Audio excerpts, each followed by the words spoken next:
اعوذ باللہ من الشیطان الرجیم، بسم اللہ الرحمن الرحیم، السلام علیکم ورحمۃ اللہ۔ برکت کے لیے ایک خاص عمل آپ کو آج بتا دوں۔ اللہ کے رسول صلی اللہ علیہ وسلم نے احادیث مبارکہ میں سورہ یاسین کی بہت فضیلتیں بیان فرمائی ہیں، بے شمار فضیلتیں سورہ یاسین کی ہیں۔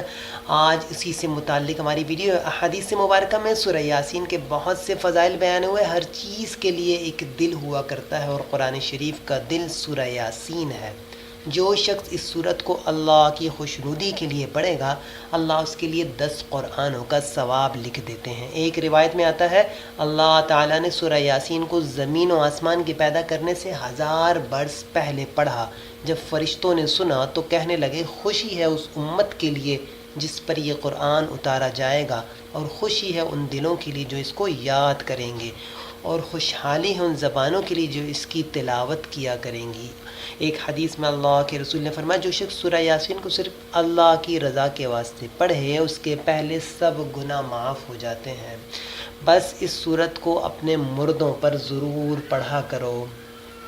ایک روایت میں آتا ہے جس نے سورہ یاسین کو ہر رات میں پڑھا اور وہ مر گیا تو وہ شہید کہلائے گا۔ ایک روایت میں آتا ہے سورہ یاسین کو جو پڑھتا ہے اس کی مغفرت کی جاتی ہے۔ جو بھوک کی حالت میں پڑھے گا وہ سیر ہو جائے گا، جو راستہ گم ہو جانے کی وجہ سے پڑھتا ہے وہ راستہ پا لیتا ہے۔ جو شخص جانور گم ہو جانے کی وجہ سے پڑھے اس کو جانور مل جاتا ہے، یا کسی اور چیز گم ہو جانے کی وجہ سے پڑھے وہ چیز اس کو مل جائے گی۔ جو ایسی حالت میں پڑھے کہ کھانا کم ہو جانے کا خوف ہو تو اللہ اس کھانے میں برکت دے دیتے ہیں۔ جو ایسے شخص کے پاس پڑھے جو نزع یعنی موت کے قریب ہو تو اللہ پاک اس کی روح آسان۔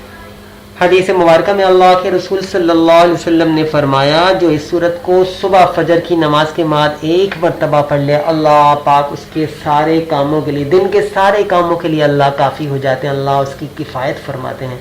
یہ سورت بڑے فضیلتوں والی ہے، یہ قرآن پاک کا دل ہے۔ اللہ پاک نے اس سورت میں بڑے بے شمار فضائل رکھے ہیں، بڑے کمالات رکھے ہیں۔